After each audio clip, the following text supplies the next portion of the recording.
Estamos de volta ao vivo com o Melhor Agora e você participa pelas redes sociais usando a hashtag com o nome do programa. Agora nós vamos falar do resultado das eleições nos Estados Unidos. Olha, junto com Coreia do Norte, junto com o presidente Vladimir Putin da Rússia, junto com o presidente Jair Bolsonaro ainda do Brasil, o presidente Donald Trump se recusa a cumprimentar o presidente eleito Joe Biden. Isso gera uma situação um pouco inusitada na vida do país norte-americano. Nós vamos agora conversar com o doutor em Relações Internacionais, Sidney Ferreira Leite, e também com o ex-embaixador do Brasil nos Estados Unidos, Sérgio Amaral, diplomata, sobre o resultado das eleições nos Estados Unidos, as suas repercussões, as suas consequências aqui no Brasil. Boa noite aos dois, muito obrigada. Eu gostaria de saber, então, do professor Sidney, essa recusa do Trump é algo inédito de cumprimentar o adversário, logo que a imprensa americana anunciou o vencedor, ou algum outro candidato ou algum outro presidente já fez a mesma coisa, ou já recorreu à justiça antes?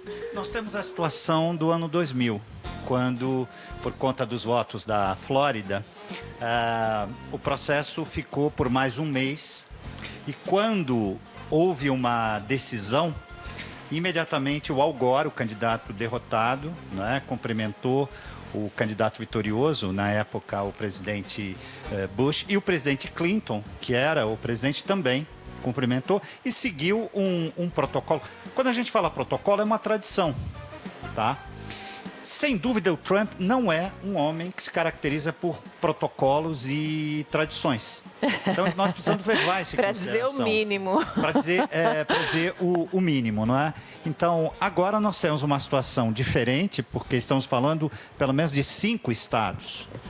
E até o presente momento não houve, né, uma prova substancial em qualquer um desses estados que indicasse que houve, de fato, uma fraude de tal proporção, não é, que legitimasse essa postura que o atual presidente vem levando a cabo, né? Então, de fato, é uma situação inusitada, um comportamento não muito usual, porque estamos falando de uma superpotência. Estamos falando de um modelo, de um paradigma para a democracia ocidental, né? Então, isso tem consequências, inclusive, muito profundas em relação à própria imagem dos Estados Unidos. Claro, se o presidente da maior potência do mundo ocidental coloca em xeque, em dúvida, o processo eleitoral daquele que é considerado o maior representante da democracia no mundo, imagino que os adversários não vão dizer por aí no futuro. Eu quero dar meu boa noite ao embaixador, o diplomata Sérgio Amaral. Seja muito bem-vindo ao Melhor Agora e quero saber se o senhor... Como é que o senhor, como diplomata, eu imagino que a emoção deva ser diferente, né? Quando se agita tanto assim a vida política de um país como os Estados Unidos, o que significa essa demora do presidente Donald Trump em admitir a derrota ao candidato Joe Biden e o que é que pode levar essa decisão na justiça, o que pode levar o país? Boa noite, Mariana. Boa noite aos telespectadores. Eu tenho grande satisfação de estar aqui no seu programa e falar um pouco sobre um tema muito relevante nesse momento, que é exatamente a eleição americana.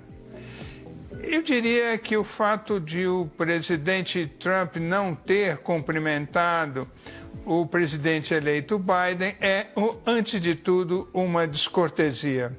Mas é mais sério o que ele vinha fazendo antes, que é desacreditar a eleição americana.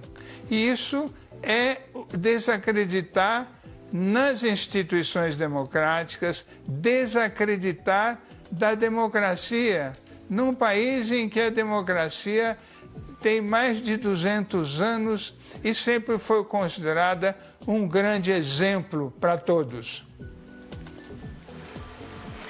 É verdade, isso que o embaixador Sérgio Amaral repercute é isso mesmo, né? É um exemplo para todos e o próprio presidente desacreditando. Agora, o Joe Biden anunciou a criação de uma força-tarefa para criar um plano de controle da Covid-19. Ele já está tentando, pelo menos, começar a trabalhar. O correspondente da Band nos Estados Unidos, Eduardo Barão, tem as informações. Barão.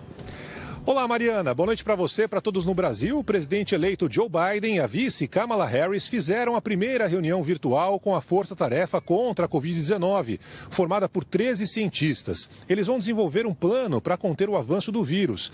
Entre os especialistas está a pesquisadora brasileira Luciana Borio, que trabalha na prevenção de doenças desde o governo de George W. Bush e foi crítica da defesa que Trump fez da cloroquina no início da pandemia. Em discurso hoje, na cidade de Wilmington, em Delaware, onde vive, o democrata prometeu investir na testagem em massa e fez um apelo para que a população use máscaras. Não é um posicionamento político, elas salvam vidas, declarou. Mas Biden está tendo dificuldades na transição.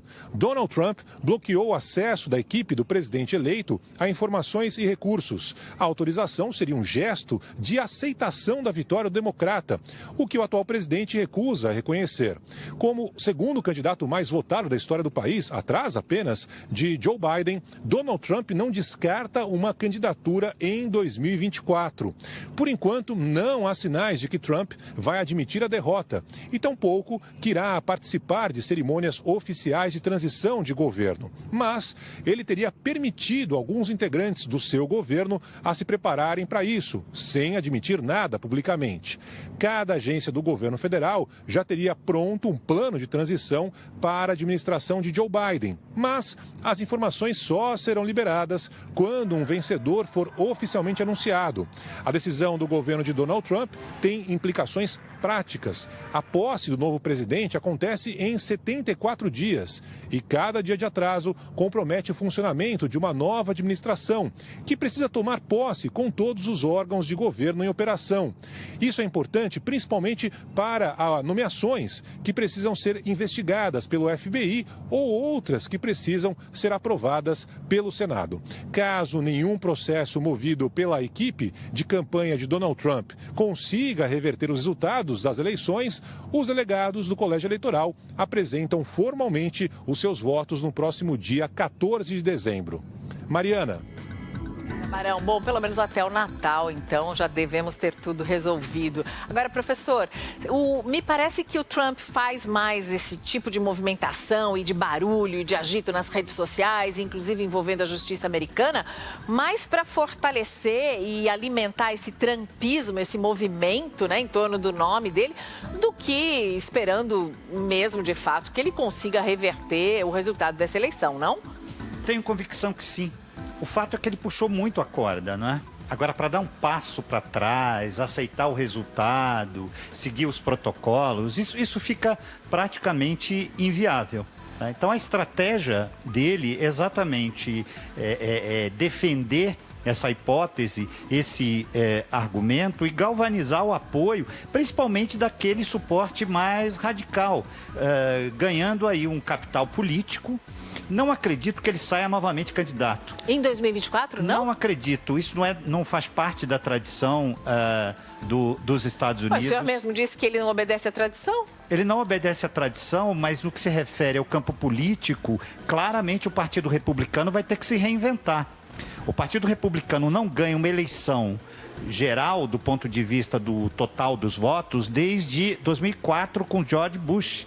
Todas as outras ele perdeu no voto popular. Então, sem dúvida, é uma necessidade do próprio Partido Republicano decidir para onde ele vai. Né? Ou ele vai jogar novamente suas fichas num projeto que tem um substrato de aventura muito grande, que significa uma continuidade de um Trump, né? Numa próxima candidatura. Embora o Trump não obedeça às tradições, o Partido Republicano vai obedecer. O Partido Republicano vai chegar ao limite em que ele vai, não é, ter que buscar renovação, novas lideranças, se repensar, inclusive para absorver a mudança da própria sociedade americana, a diversidade, os novos temas, as novas agendas. Claro, até a gente nem sabe se a população americana ou o eleitor americano, depois dessas últimas eleições, vai questionar esse modelo de votação com o colégio eleitoral. A gente nem sabe. Aqui no Brasil, para a gente, é um absurdo esse modelo de votação, mas a gente nem sabe se para o americano normal isso vai chegar a levantar um debate. Agora, o que eu queria saber do embaixador Sérgio Amaral é o seguinte, se o comportamento do nosso presidente, Jair Bolsonaro, ao também não reconhecer ainda a eleição do presidente Joe Biden, pode, de alguma maneira, vir a prejudicar a relação do Brasil com os Estados Unidos no futuro, embaixador? Mariana, a atitude do presidente Bolsonaro é também uma descortesia, porque a grande maioria dos países já felicitou o presidente eleito Biden. E eu acho que teria sido importante o presidente Bolsonaro dar esse primeiro passo, fazer esse gesto, porque nós já temos vários problemas na agenda brasileira no setor externo. Temos problemas com a Europa, começados com o presidente Macron. Temos problema com a China, por causa das várias provocações que foram feitas e sem necessidade. Temos problema com a Argentina também, porque não houve o cumprimento, não houve o reconhecimento, não houve o gesto. Temos problema agora com a Bolívia, porque nós tivemos a representação menor possível à posse do novo presidente eleito democraticamente. A relação com os Estados Unidos sempre foi boa e deverá continuar boa. Mas acontece que o novo presidente americano, o presidente eleito Biden, ele tem um grupo muito importante, uma corrente importante que venceu com ele. E essa corrente importante tem um forte compromisso ambiental. E ela já sinalizou que vai fazer pressão sobre o Congresso para a condenação do deflorestamento, eventualmente para uma vinculação dessa questão do deflorestamento, se não for resolvido de uma forma convincente, isso poderá ter aplicações em relação ao comércio. Então esse seria um gesto que não custaria muito, daria um sinal positivo e abriria a porta para conversas futuras, aí sim, sobre temas muito mais importantes.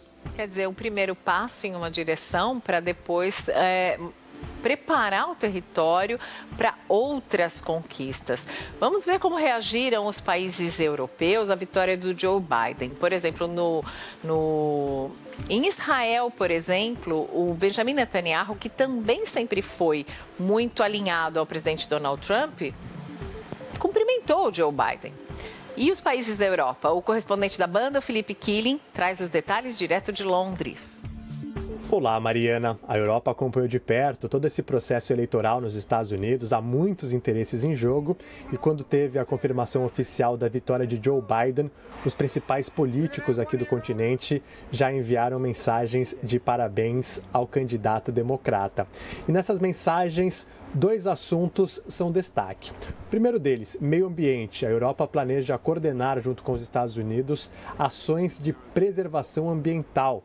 Joe Biden, inclusive, afirmou que irá retornar ao Acordo Climático de Paris. Essa é uma questão bastante sensível aqui no continente e a União Europeia planeja investir cada vez mais em energia limpa. O outro assunto, claro, é a pandemia. Os europeus também acreditam que com Joe Biden no poder dos Estados Unidos será mais fácil coordenar uma resposta global para enfrentar o coronavírus. A Europa também acompanha de perto como será essa transição de poder. O Donald Trump até agora não assumiu oficialmente a derrota e os europeus tem todo o interesse para que seja uma transição de poder pacífica, porque qualquer instabilidade nos Estados Unidos irá reverberar em todo o planeta e aqui na Europa não será diferente.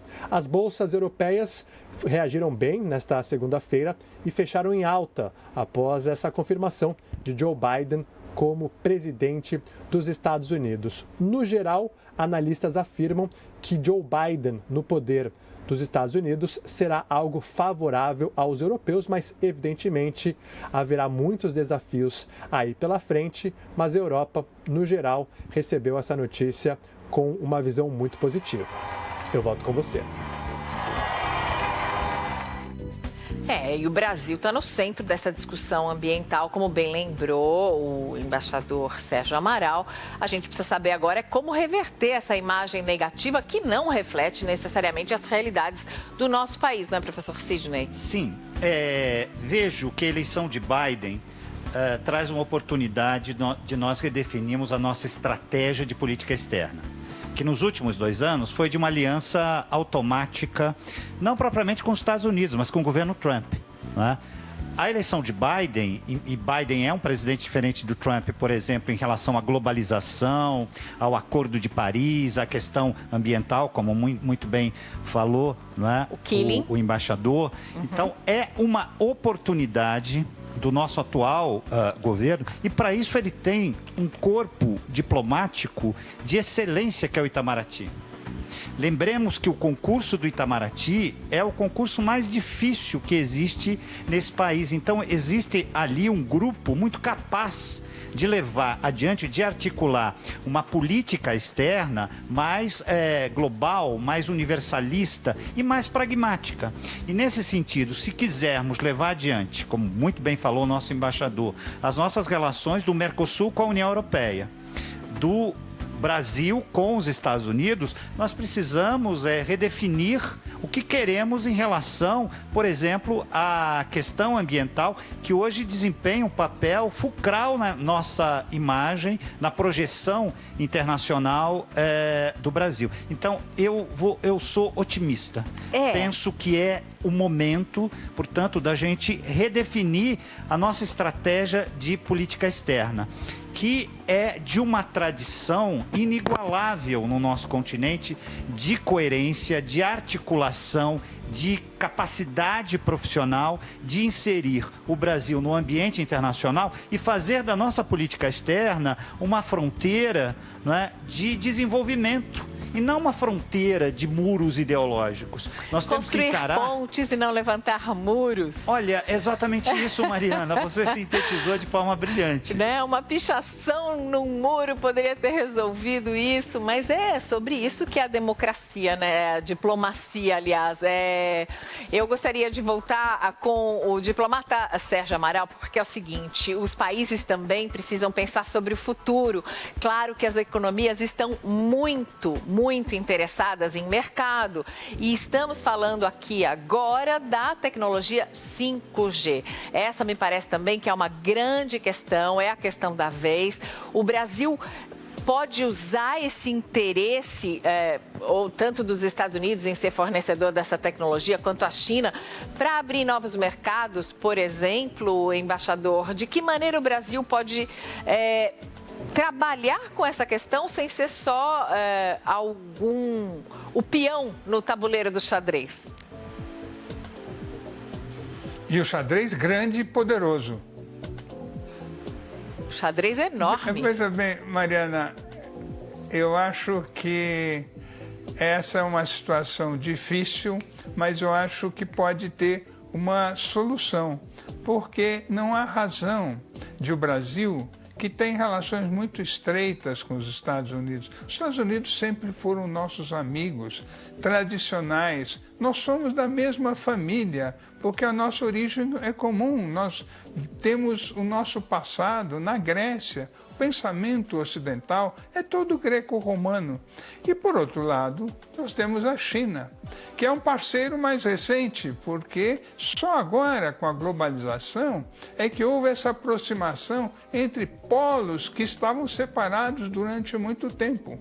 E a China tem uma coisa importante, ela tem uma competência complementaridade com a nossa economia, porque nós temos o que a China não tem, que é água e terra. Em outras palavras, nós temos uma agricultura moderna e competente e a China é dependente de alimentos. Então nós temos boas razões para querer ter boas relações com os dois parceiros nossos. Por que nós teremos que optar por um parceiro em detrimento do outro? Nós temos que estar juntos, mas na nossa decisão o que tem que pesar mais são os interesses nacionais. Os interesses nacionais. Esse foi o recado do diplomata Sérgio Amaral.